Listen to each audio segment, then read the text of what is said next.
I'm Ohio media student and Great Elephant Production founder Denine Allen. I have a guideline for this documentary, but I'll pretty much be going off script for this documentary because it's based on true events in my life. A lot of it will be pictures pinpointing pivotal moments in my life and B-roll for the sake of the film not being uninteresting to the viewer. I plan on breaking the fourth wall and all the rules in terms of how a documentary is supposed to be filmed. Why? Because the title and the subject matter is my experience with epilepsy. And therefore, I'd like the film to be unpredictable as the condition actually is. I was born at OSU Hospital in 1977 to Miss G. Allen and Mr. D. Curry at approximately 11:37 a.m. Upon arrival, I went directly into a seizure. I was dead for the first minute and 37 seconds of my life that I entered the earth and came back to life and was immediately diagnosed with epilepsy from birth. I spent the next 5 years of my life having multiple clonic tonic seizures, literally dying and then coming back to life. At age 5, I was sent to North/East Linden Elementary School at my grandmother's request. She told my mother the only way to stop me from repeatedly dying was to start actively living and actively living fearlessly. So after multiple seizures, dying and coming back to life, sometimes it felt hopeless. My condition, it felt like I had to learn basic motor skills all over again. Walking, talking, and I always hated coming back from a seizure and slurring my words so much so that no one could understand what I was saying. It was difficult to come back from a seizure and not recognize my mother, my father, my brothers, my sisters. They became strangers after a seizure, which I know hurt them a great deal each time it happened. I spent long periods of time in the hospital. Each visit, everyone would stay for visiting until visiting hours were over. And then they had to go home, they had to go back to their lives, school, job. And I was left alone in the hospital.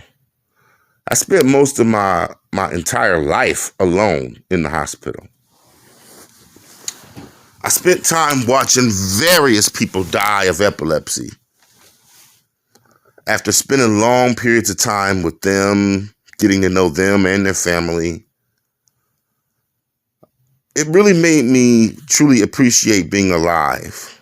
I watched so many people suffering from the same condition as me come to the hospital and never go home again. I felt so blessed to go back home after each time I visited. Oh, hi. Told you I was going to break the fourth wall. So, what I'm going to do right now, right in the middle of the documentary, in case there's any confusion about what it is you're seeing, it can be confusing. It's confusing for us to come back from a seizure. So, I'm literally editing the film and critiquing as you're viewing it. So, what I'm going to try to do here is shed a little light on the situation during this fourth wall break, and I'll get you right back to the documentary. To give the audience a little background as I'm editing, re-editing, and critiquing, the film you're viewing, this version is not the raw version.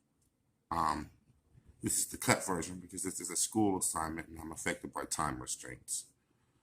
But to make you understand that, epilepsy is confusing.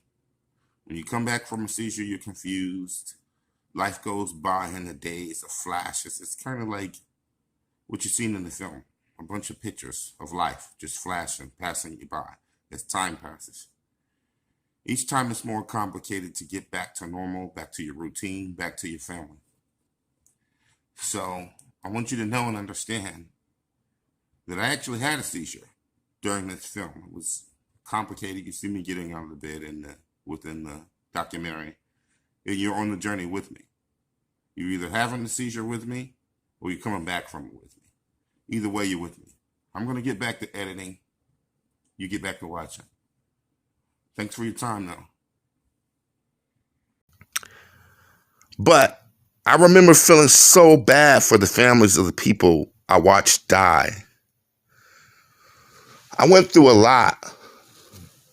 I had my blood drawn so many times to check for my medicine levels. I absolutely hate needles and medication and hospitals. I felt like a guinea pig. From Dilantin to phenobarbital, they pumped me full of pretty much every epilepsy medication to see what would stick, see what would work. The medication side effects range from making you feel like a zombie to making you feel drained to mood swings. At age 17, I took myself off medication against doctor's suggestions. I was seizure-free for over, I would say, 20 years. And then the seizures began again in my elder age, probably in my mid-30s. But as an adult, I'm much more confident during each recovery. I feel blessed I've made it this far to share my experience and my condition. I'm expected to die in my sleep of SUDEP, sudden unexpected death in epilepsy. The overall risk of dying for a person with epilepsy is 1.6 to 3 times higher than the general population. Mine is about 7 times higher because I have epilepsy from birth. I live with pain all through my body daily due to so many falls from seizures. Yet I get up each day, love my kids, love my family, go to work, come here to school, film these documentaries, produce, write, make music. Are you okay?